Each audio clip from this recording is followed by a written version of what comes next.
아멘. 오늘 읽은 말씀 가지고 요단강 하나님의 말씀대로라는 제목으로 하나님 말씀을 증거하겠습니다. 옛날에는 그 살이 문드러진다고 해서 문둥병이라고 불렸죠. 그래서 경상도 사투리에 제일 많이, 저도 이제 어머니 아버지가 경상도 출신이기 때문에 제일 많이 들었던 얘기가 문디자슥이었습니다. 문디가시나 문디자슥. 그랬던 이 병은 그 표현이 멸칭이다, 비하하는 표현이다 라는 지적을 받으면서 우리가 오늘 읽은 대로 한자 표현인 나병이라고 바꿔서 부르게 됐는데요. 요즘에는 그 병원균을 발견한 사람의 이름을 따서 한센병이라고 부릅니다. 그리고 한센병을 현재 앓고 있는 사람과 과거에 앓았다가 이제는 치유된 사람들을 통틀어서 한센인이라고 부릅니다. 여러분들은 한센인을 직접 만나보신 적이 있으십니까? 옛날에 문디자식이라는 말을 많이 들었지만 그 문디를 보신 적이 있으십니까? 저는 20년 전 이맘때 한센인 마을로 유명한 전남 고흥 소록도에 있었습니다. 2005년에는 중고등부 수련회로 갔고요. 2006년에는 다 같이 가자 해서 전교인 수련회로 소록도에 2차례 방문했는데요. 소록도에서는 그 규정 하에 현재 한센병을 직접 앓고 있어서 치료 중인 분들은 못 만납니다. 일반인들이 만날 수 없고 병을 앓았다가 완치된 분들만 만날 수가 있습니다. 저희는 그래서 대부분 어르신들인, 생각해 보니까 이제 거의 다 돌아가셨겠네요. 그분들이 섬기시는 교회와 그분들의 가정에서 뵐 수가 있었습니다. 완치가 되었다고는 하지만 그것은 더 이상 악화되지 않고 전염되지 않는다는 의미이지 병이 온몸을 핥히고 지나간 그 흔적이 회복되거나 재생되는 일은 없습니다. 병을 앓던 시절 그 피부 조직이 무너져서 손가락, 발가락을 잃으신 분들이 기본이고요. 얼굴 피부가 무너져서 눈, 코, 입의 모양이 쉽게 말하면 제자리에 계신 분이 없어요. 일그러지신 분들, 그런 분들이 그 몸으로, 그 입으로 평생 암송하신 성경 말씀을 들려주시고 찬송가를 불러주시고 교회에서 심지어 피아노 반주를 하시는 그 모습을 봤던 기억이 20년이 지난 지금도 생생합니다. 그런 끔찍한 병을 하나님은 왜 인간에게 허락하셨을까요? 허용하셨을까요? 물론 정답이 하나라고 생각하지는 않습니다. 다만 그때부터 지금까지 제가 눈으로 보고 나서도 지금까지 남아있는 이유 2가지를 조심스럽게 나누자면, 하나는 그 한센병의 증상 자체가 인간이 가진 하나님의 형상이 죄로 인해 망가지는 것을 실제적으로 보여주기 때문입니다. 하나님께서 창조하신 모습이 병균에 의해서 무너지고 망가지는데도 감각을 마비시켜서 못 느껴요. 고통을 느끼지 못하기 때문에 그것이 얼마나 심각한지 깨닫지 못하다가 결국에는 처음과는 너무나 다른 하나님 앞에서 부끄러운 모습으로 드러나는 죄인의 모습을 비춰주는 것 같았습니다. 둘째는 현재의 증상과 과거의 흔적에도 불구하고 여전히 하나님을 찬양하고 예배하며 그분을 신뢰하는 그 한센인 성도님들의 모습을 보면서 깨달은 건데요. 우리 영혼 안에 하나님의 형상이 회복되고 살아있다면 육신의 연약함과 한계는 하나님과의 관계에서 아무런 장애물이 되지 못하더라라는 겁니다. 하나님이 우리의 외모가 아니라 중심을 보신다는 말씀이 무엇인지 저에게는 그보다 더 큰 설명이 없었습니다. 이처럼 2번에 걸쳐서 소록도의 한센인 분들을 만났던 경험은 하나님의 형상, 죄의 영향, 몸과 영혼, 외모와 중심, 진정한 예배가 뭔가 이런 것들에 대해서 깊이 생각하게 하는 큰 자원이 되었습니다. 그런데 바로 그 한센병이 BC 9세기 중동에서 신흥 강자로 한창 떠오르던 아람, 지금의 시리아 나라의 국방부 장관 나아만에게 닥쳤습니다. 우리 5장 1절 같이 한번 읽어보겠습니다. 5장 1절 말씀입니다. 시작. 아람 왕의 군대 장관 나아만은 그의 주인 앞에서 크고 존귀한 자니 이는 여호와께서 전에 그에게 아람을 구원하게 하셨음이라. 그는 큰 용사이나 나병 환자더라. 나아만이라는 이름에 수식어가 4개나 붙어 있습니다. 군대 장관, 왕이 크고 존귀하게 여기는 사람, 나라를 구원함, 그리고 큰 용사. 그런데 이 마지막에 붙은 나병 환자더라 라는 이 한마디가 마치 곱하기 0을 한 것처럼 그의 모든 영광을 무너뜨렸습니다. 적군이 보기만 해도 도망칠 것 같았던 그 용맹스러운 외모는 이제 곧 눈, 코, 입이 일그러지게 될 거고요. 크고 무거운 이 병장기를 아무렇지 않게 휘둘러던 그 건장한 몸은 점차 문드러져 잘려나가게 될 겁니다. 이제 그는 더 이상 큰 용사일 수 없습니다. 무능과 무력의 큰 수치가 그에게 닥쳤습니다. 그런 그에게 하나님은 포로로 잡혀온 한 어린 소녀를 통해서 구원의 손길을 내미십니다. 그의 문제를 해결할 수 있는 유일한 방법, 곧 사마리아에 있는 하나님의 사람 선지자 엘리사를 만나면 됩니다 라는 그 방법을 알려주셨고, 나아만은 그 자기 몸이 문드러지는 큰 수치를 모면하기 위해서 여종의 말을 들어주는 작은 부끄러움을 감내합니다. 심지어 아람의 왕은 이스라엘 왕에게 친서를 쓰죠. 내가 이 나아만을 이룰 수 없기 때문에 적대국의 왕에게 먼저 고개를 숙이는 겁니다. 진심이라는 걸 증명하기 위해서 선물로 은 10달란트, 금 6,000개, 명품 옷 10벌을 준비했답니다. 찾아보니까 대충 요즘 가치로 약 5.4 밀리언 달러라고 합니다. 하지만 이스라엘 왕 여호람은 이 고개 숙임과 선물들을 보고도 기뻐할 수 없었습니다. 우리 5장 7절 이 왕이 뭐라고 반응하는지 한번 보겠습니다. 제가 읽어드릴게요.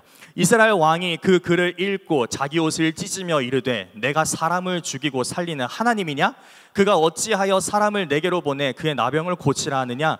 너희는 깊이 생각하고 저 왕이 틈을 타서 나와 더불어 시비하려 함인 줄 알라 하니라. 포로로 잡혀간 어린 소녀도 아는 걸 이 왕이란 사람은 모르는 거예요. 그 무지가 그 문제를 해결할 수 있는 그 해결책이 자기 가까이 있다는 걸 몰랐던 그 무지가 그를 두려움과 걱정으로 몰아갔습니다. 그 와중에 마치 아람 왕의 계략 정도는 내가 간파한다 라는 듯한 자존심은 남아가지고 아무도 하지 않은 위협을 스스로 만들어서 당하고 있는 거죠. 여기서 드디어 엘리사가 등장합니다. 영어로 엘라이샤. 오늘 우리는 하나님께서 이 엘리사를 통해 주신 3가지 말씀을 듣게 됩니다. 그리고 여기서 첫 번째 말씀이 선포됩니다. 같이 저 따라서 한번 해주시겠습니까? 하나님을 알게 하리라. 하나님을 알게 하리라. 하나님을 알게 하리라. 하나님을 알게 하리라. 왕궁의 소식을 들은 엘리사가 왕에게 사람을 보냅니다. 그래서 이렇게 말하는데요. 우리 8절 하반절 노란색으로 표시된 부분만 같이 읽겠습니다. 시작. 그 사람을 내게로 오게 하소서. 그가 이스라엘 중에 선지자가 있는 줄을 알리이다 하니라. 이스라엘에 하나님의 뜻을 알고 선포하며 행하는 선지자가 있음을 나아만이 알게 하겠다. 바꿔 말하면 이스라엘 가운데 하나님이 계심을 알게 하겠다는 말입니다. 병을 고쳐주겠다를 넘어서 하나님을 알게 하리라. 이것이 이 모든 사건의 목적을 드러내는 엘리사의 첫 번째 말이자 이 사건을 주관하시는 하나님의 첫 번째 말씀입니다. 그 말을 들은 여호람 왕이 안도하며 다행이다.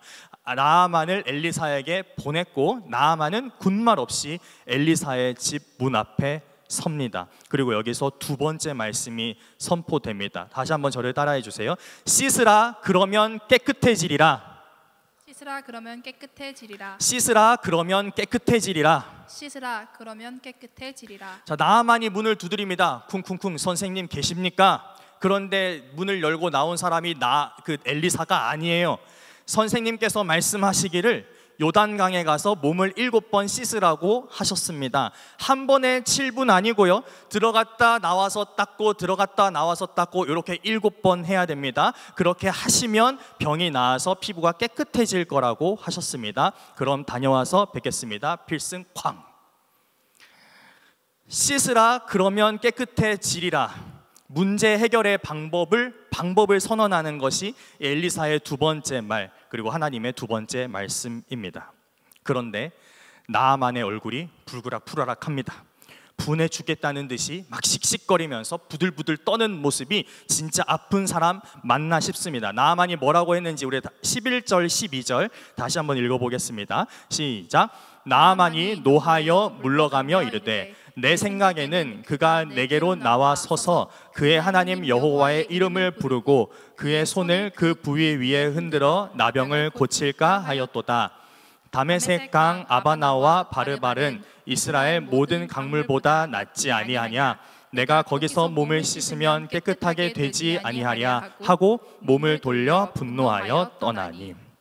나아만은 직접 나와서 영접해 주지도 않고 치료 행위도 해주지 않는 엘리사가 마음에 들지 않았고, 자기네 나라 강물보다 더럽고 작아 보이는 이 요단강도 마음에 들지 않았습니다. 바꿔 말하면 메신저도 마음에 안 들고 메시지도 마음에 안 들었어요. 나아만의 이 한마디가 그 마음을 고스란히 담고 있는데요, 바로 내 생각에는 이라는 말입니다. 내 생각에는. 이 사람이 지금 엘리사한테, 하나님의 사람에게 하나님 앞에 왜 온 겁니까? 환자라서 온 겁니다. 그가 아람 왕과 국민들과 군대 앞에서는 국방부 장관이고 큰 용사일지 몰라도 하나님 앞에서는 불치병 환자일 뿐입니다. 그런데 이 사람의 진짜 문제가 뭐인지 보이십니까? 고칠 수 없는 병이 문제가 아니라 내 생각에는 이라는 처방전을 지가 만들어 갖고 왔다는 게 문제입니다. 처방전을 자기가 만들어 가지고 왔다. 사인만 하세요. 나아만은 말하자면 세상에서 애송이가 아니었습니다. 아람의 모든 군대를 맡을 만큼 경험 있고 지식 있고 업적과 명예가 있던 사람이었어요. 심지어 하나님이 주신 것들이래요. 그런데 그 모든 것들이 자기 중심성 안에서 똘똘 뭉쳐져서 자기 힘으로 치유할 수 없는 이 병 앞에서조차 내 생각에는 이라는 선입견을 주장하는 거예요. 내 생각에는이 앞서는 순간 문제도, 문제의 주인이자 해결책이신 하나님도 보이지 않게 됩니다.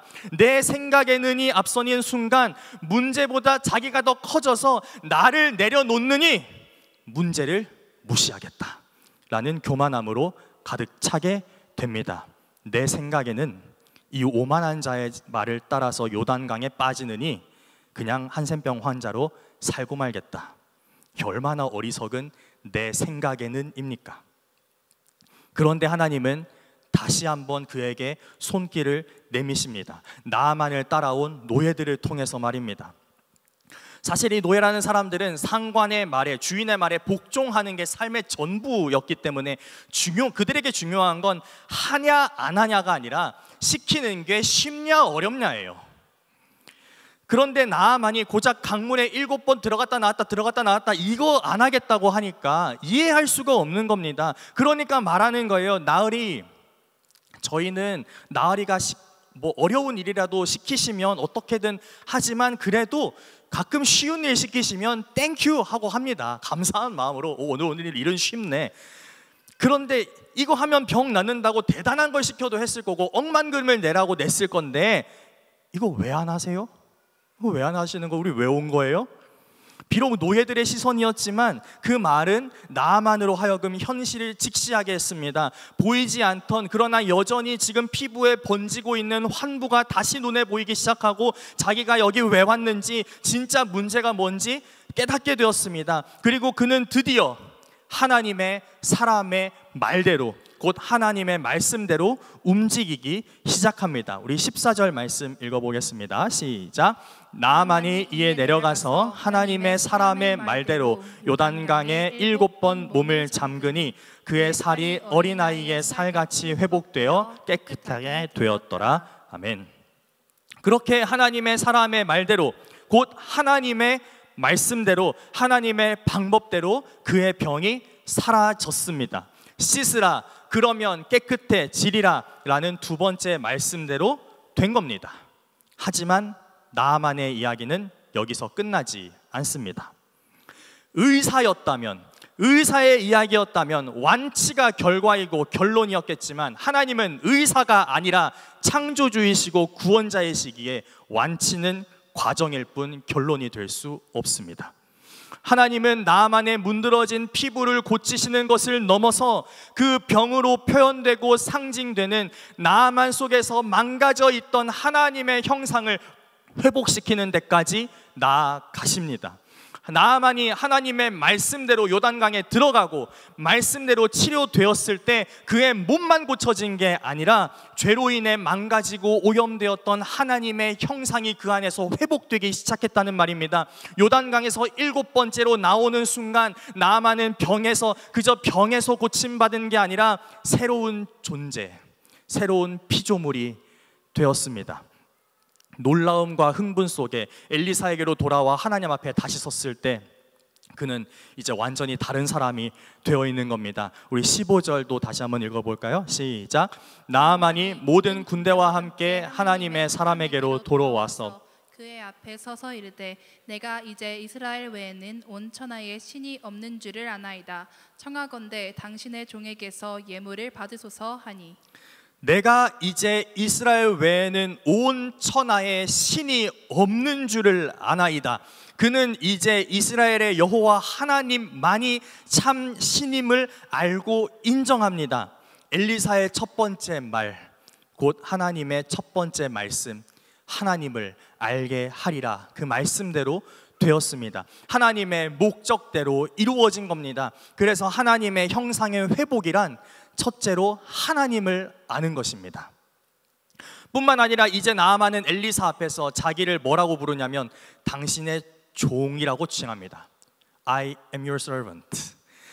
몇 시간 전까지만 해도 엘리사가 직접 영접해주지 않는다면서 나를 깔보는 거야? 나를 뭘로 보는 거야? 하고 분노했던 그가 이제는 자기가 그 사람의 종을 하고 낮추는 겁니다. 아람에서 그는 크고 존귀한 사람이었지만 자기를 치유하실 뿐만 아니라 새롭게 창조하신 하나님, 자신이 여러 번 엇나가도 포기하지 않으시고 신실하게 여기까지 인도하신 하나님 앞에서 그는 보게 된 겁니다. 나는 아무것도 아니구나.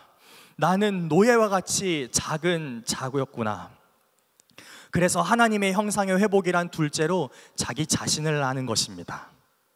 그리고 나아만은 엘리사에게 청합니다. 예물을 받으소서. 기억하십니까? 그의 예물이 얼마짜리였는지? 우리가 구경도 못할 만큼 큰 것이었습니다.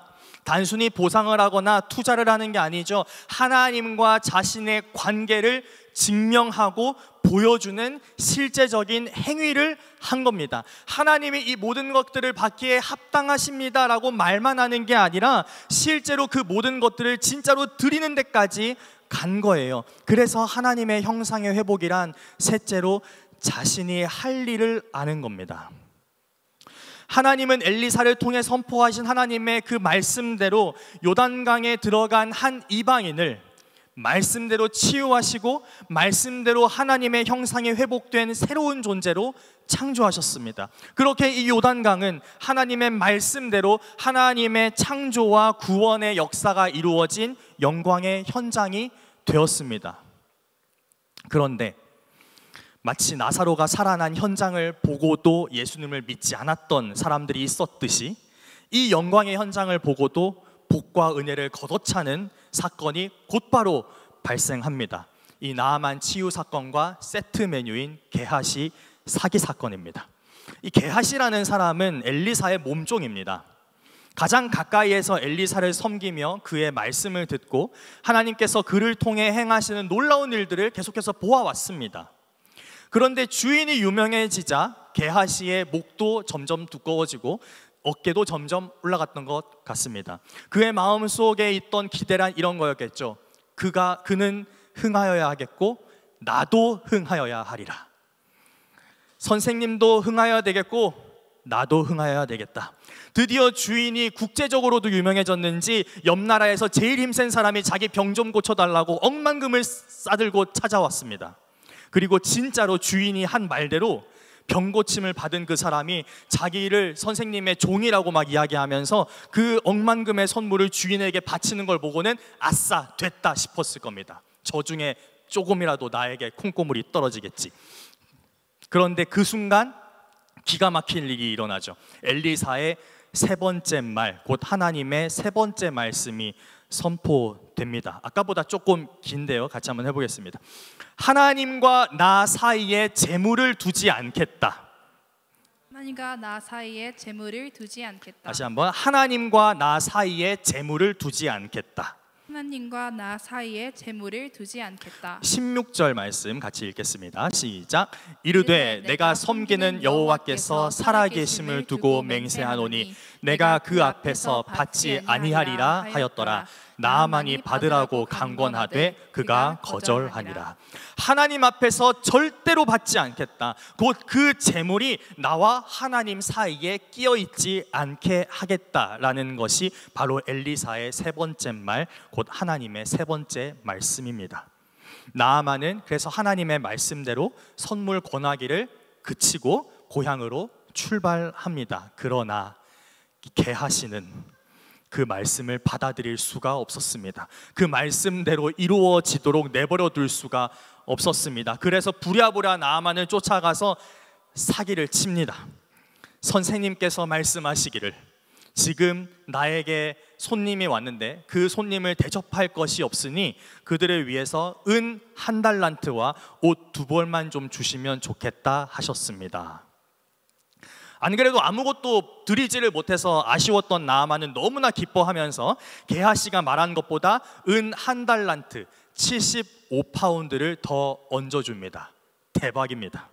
이제 게하시는 다음 단계로 나아갑니다. 24절, 25절 5장의 마지막 가는데요. 읽겠습니다. 시작. 언덕에 이르러서는 게하시가 그 물건을 두 사환의 손에서 받아 집에 감추고 그들을 보내 가게 한 후 들어가 그의 주인 앞에 서니 엘리사가 이르되 게하시야 내가 어디서 오느냐 하니 대답하되 당신의 종이 아무데도 가지 아니하였나이다 하니라. 게하시의 죄목을 좀 정리해 볼까요? 게하시는 자기의 것이 아니라고 선언된 것을 탐냈습니다. 그리고 그걸 얻기 위해서 나아만과 엘리사뿐만 아니라 자기 자신과 하나님을 속였습니다. 그는 취한 재물도 숨겼고 뿐만 아니라 탐심과 속임으로 얼룩진 자기 자신까지 엘리사와 하나님 앞에서 숨겼습니다. 이와 똑같은 패턴의 행동을 했다가 큰일 났던 사람들이 있습니다. 에덴 동산의 아담과 하와입니다. 선악을 알게 하는 나무의 열매를 탐했고 그것을 얻기 위해서 남편과 자신과 하나님을 속였고 그걸 따먹은 자기 자신들을 하나님의 얼굴을 피해 나무 뒤에 숨겼죠.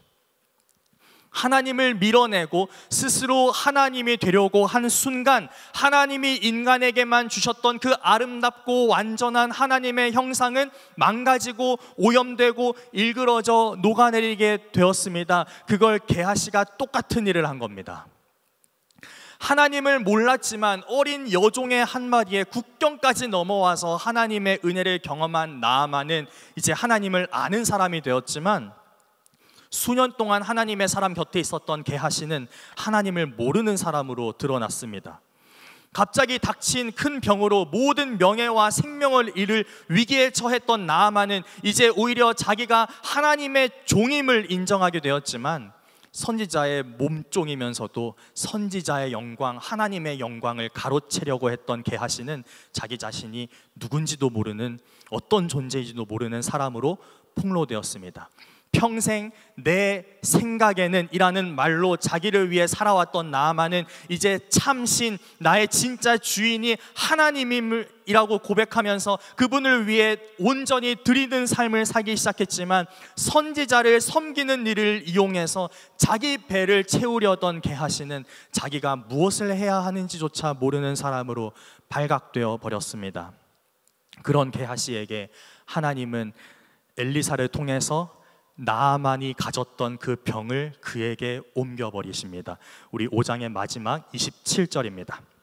읽겠습니다. 시작. 그러므로 나아만의 나병이 내게 들어 내 자손에게 미쳐 영원토록 이르리라 하니 게하시가 그 앞에서 물러나오매 나병이 발하여 눈같이 되었더라. 아멘.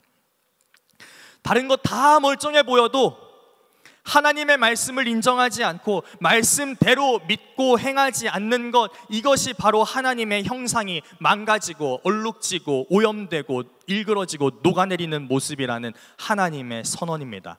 말씀을 어기고 재물을 취한 자를 끊어내심으로써 하나님과 나 사이에 재물이 있지 않게 하겠다, 나와 엘리사 사이에 재물이 있지 않겠다라는 세 번째 말씀도 그 말씀대로 되었습니다.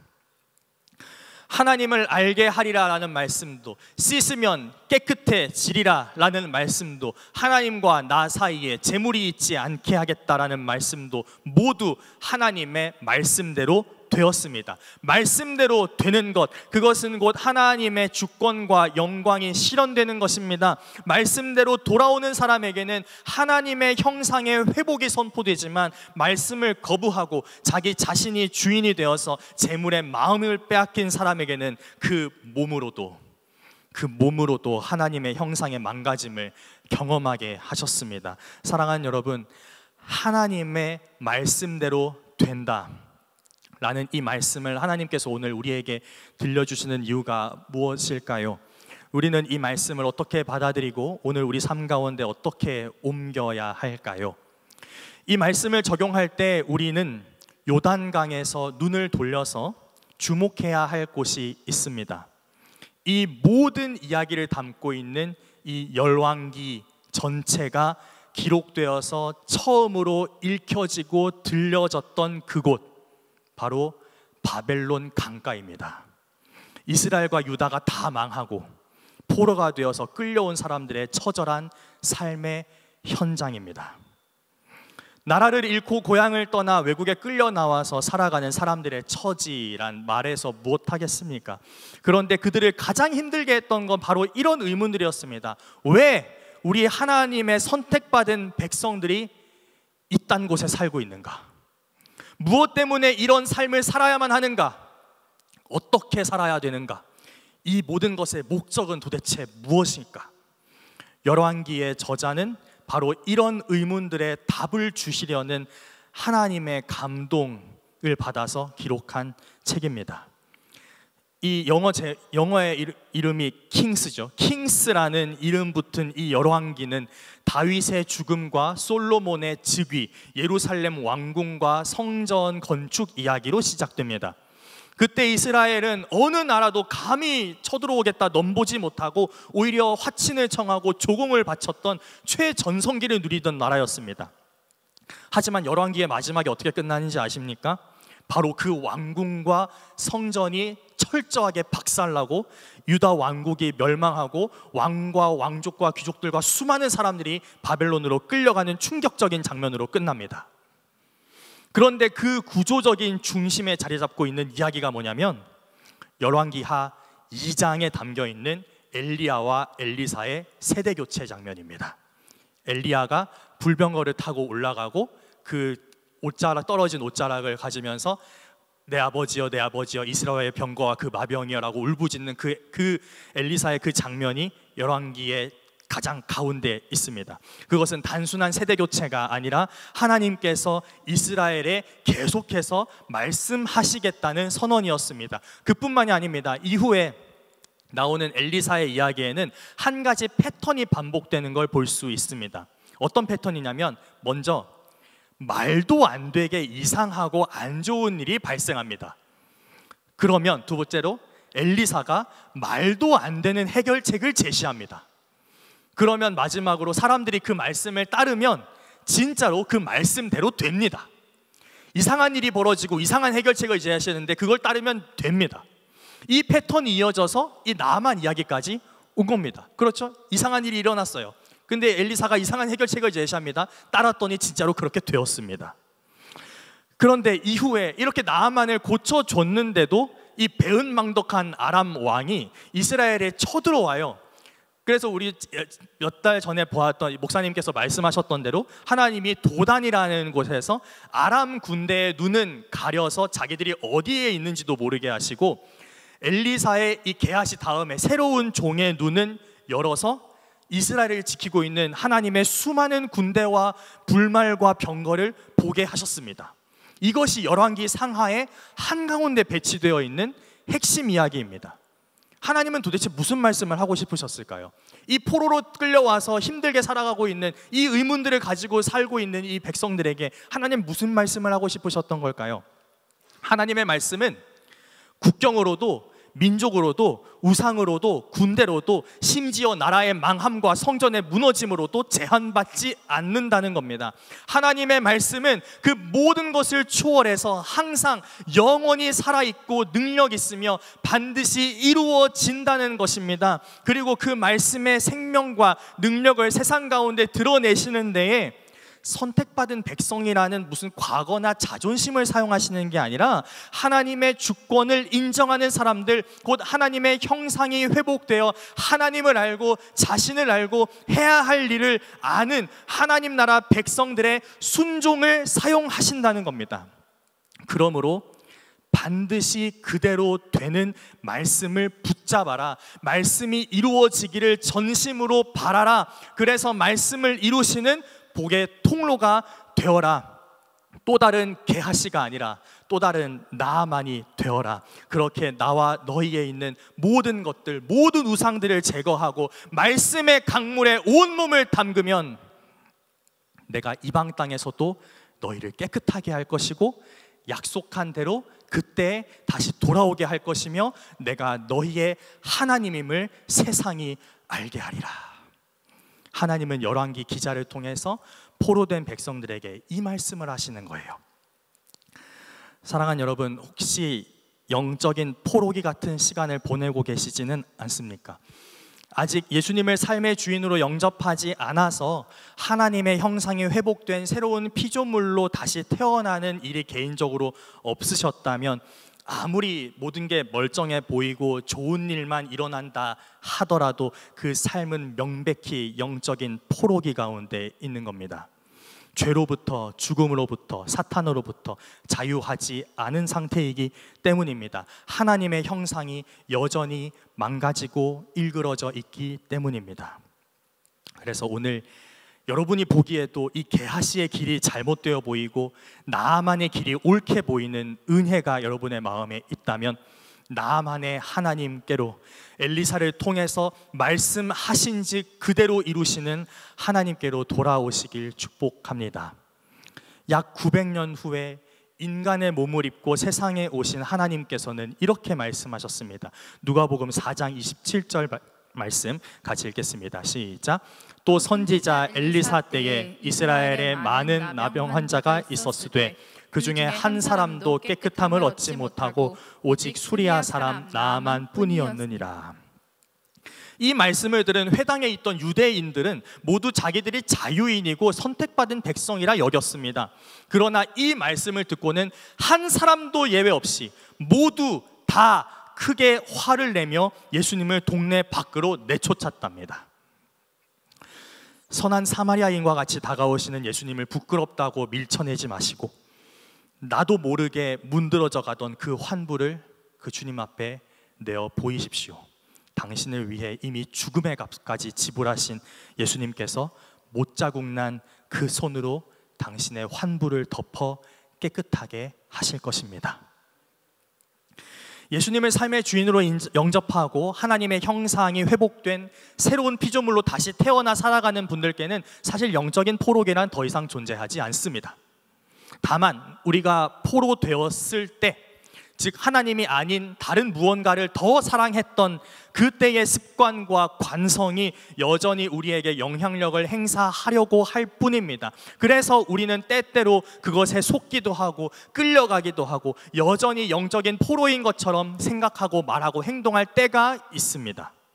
여전히 하나님의 말씀보다 앞서는 내 생각에는 여전히 너무나 많고 하나님과 우리 사이에 두는 것들도 많습니다. 그런 것들을 하나하나 의식하고 끊어내는 것도 중요하지만 먼저는 예수님의 십자가와 부활로 이미 우리에게 선물로 주신 그 생명과 자유를 믿음으로 선포하시길 축복합니다.